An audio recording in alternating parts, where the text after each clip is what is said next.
Okay, quick tour muna tayo dito sa Sorsogon City. Let's go!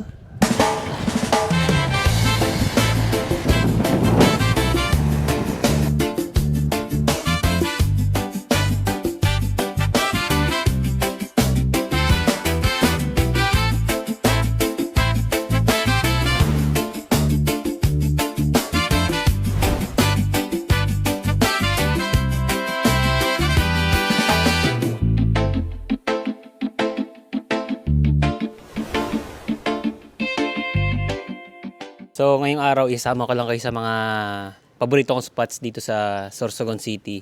Tsaka papakita ko na rin sa inyo kung ano yung meron dito sa Sorsogon.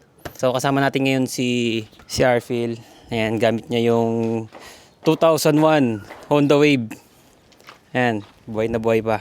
Then yung gamit ko, ayun si Cherry. Tapos ito gamit ko si Sunday. Ayan, CRF 150. So bili ko siya nung nag-decide na kaming lumipat dito sa Sorsogon para magamit natin sa mga gagawin nating adventures dito. Anyway, laking Manila talaga ako. Kaya maraming bago sa akin dito sa Sorsogon City.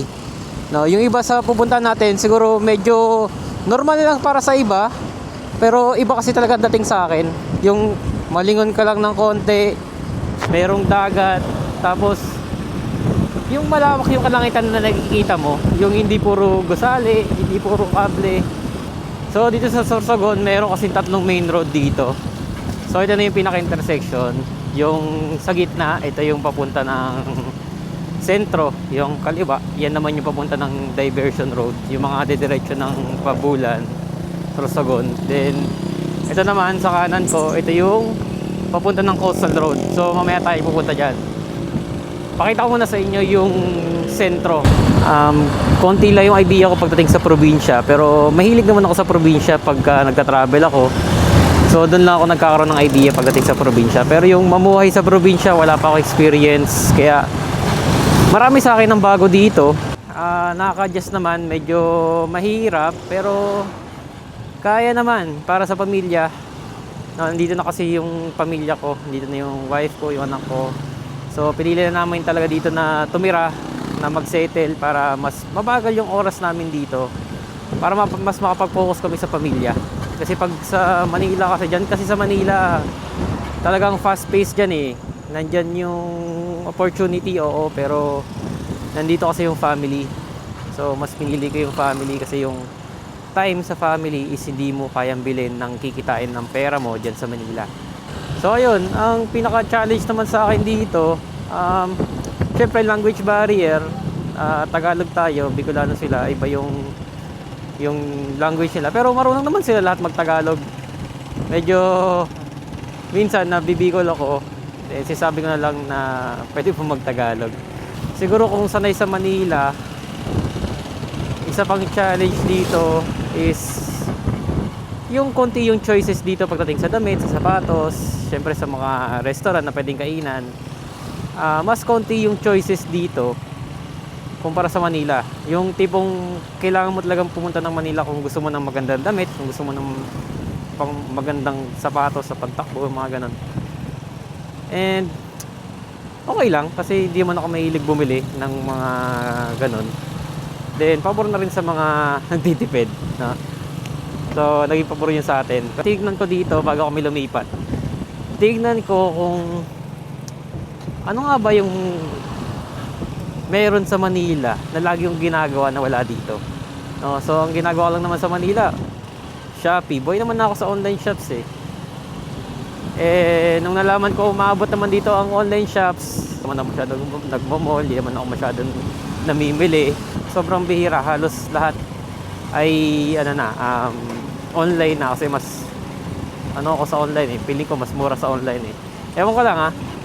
Sa tingin ko lang kasi mas mura sa online kumpara sa malls. Yun. So ayun.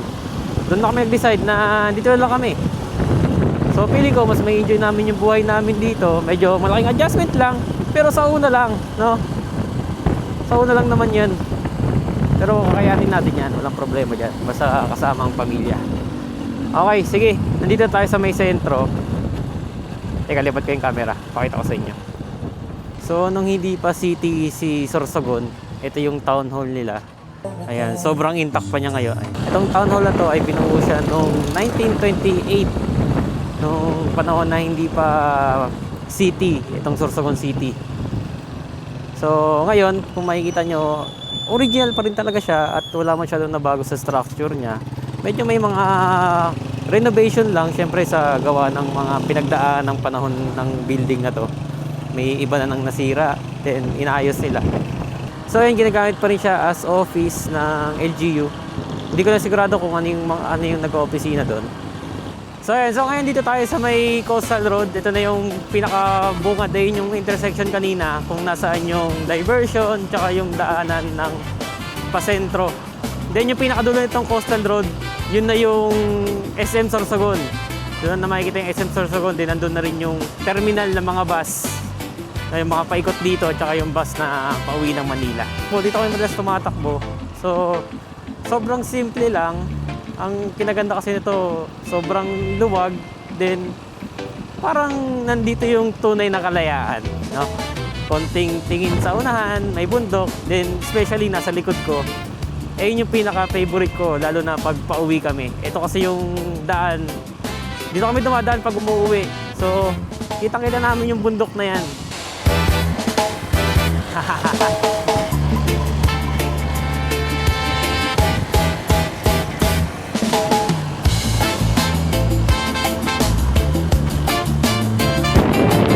So dito sa may kanan, ito na yung tinatawag nilang Rompionas o yung pinaka-pier.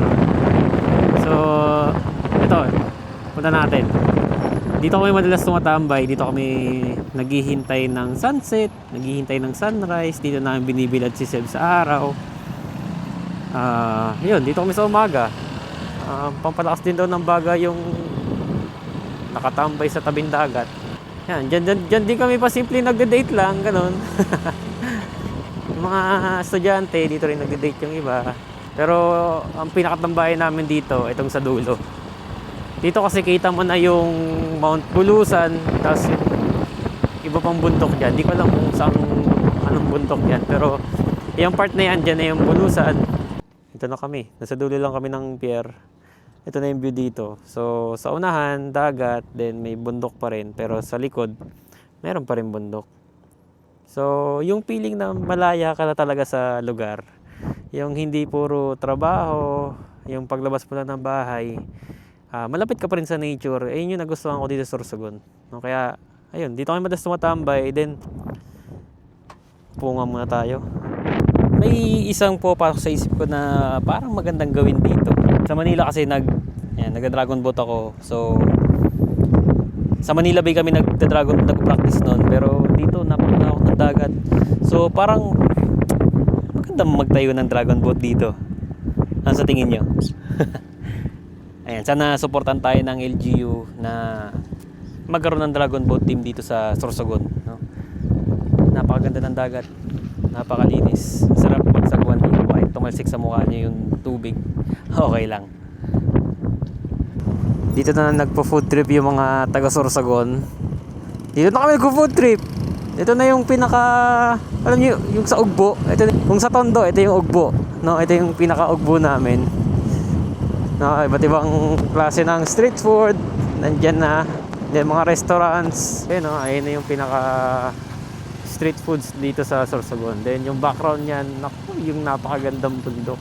Tapos ang maganda pa dito, libre ang parking. So ngayon dadaanan naman natin itong pinaka-coastal road nila. So ang labas ito ay SM Sorsogon na. Sobrang simple lang, sobrang malawak, sobrang payapa, tsaka mahangin. Sobrang nakakasipag mag-jogging talaga tong spot na to. Parang sisiw na lang dito yung 5K sa akin kasi sobrang nalilibang ako sa view, tsaka yung presko talaga yung hangin.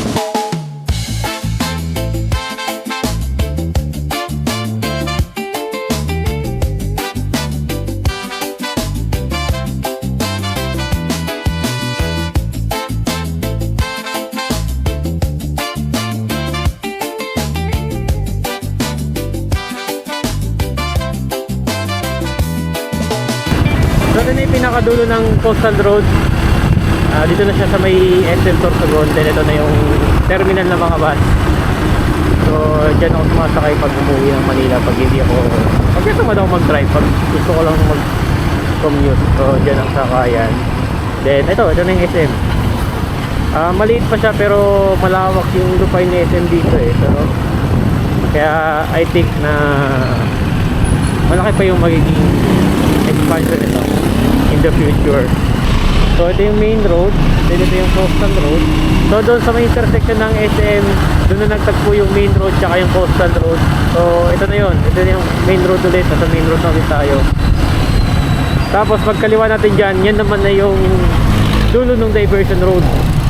So magkatagpo lang silang tatlo. Ayan. So ito yung diversion road. Ayan, dito na nagtagpo yung diversion road tsaka main road. Pupunta natin yung present na City Hall ng Sorsogon City. Ito yung pinaka-diversion road. Ito service road. Then ito na yung present City Hall ng Sorsogon City. Ayan.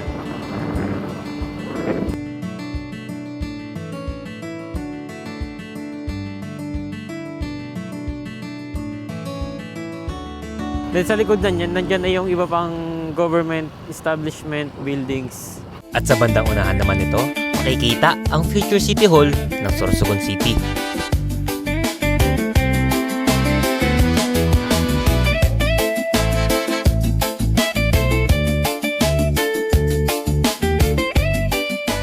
So next natin pupuntahan ay yung sports complex ng Sorsogon. Ito, napakaganda rin itong structure na to. And habang maliwanag pa, puntahan na natin. So pagtapos na ng SM, makikita na natin yung pinaka sports complex ng Sorsogon. Ito na siya guys. Grabe. Napakaganda. Inspired ito sa Colosseum sa Rome. Kaya medyo hawig sila ng itsura.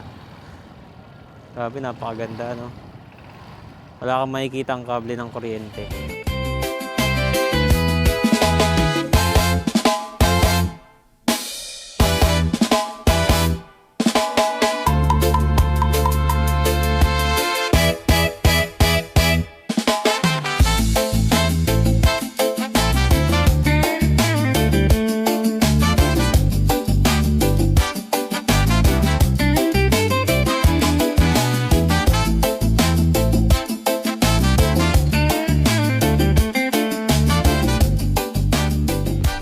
Marami pa talaga mapupuntahan dito. Pero sa ngayon, ito muna. At sana ay na-enjoy niyo yung pagpasyal ko sa inyo dito sa Sorsogon City. At sana ay matanggap din tayo ng mga taga-Sorsogon. Nakakaintindi naman ako ng konti sa salita nila. Pero kailangan ko pa talaga mag-practice. So, ayun lang. Bye-bye!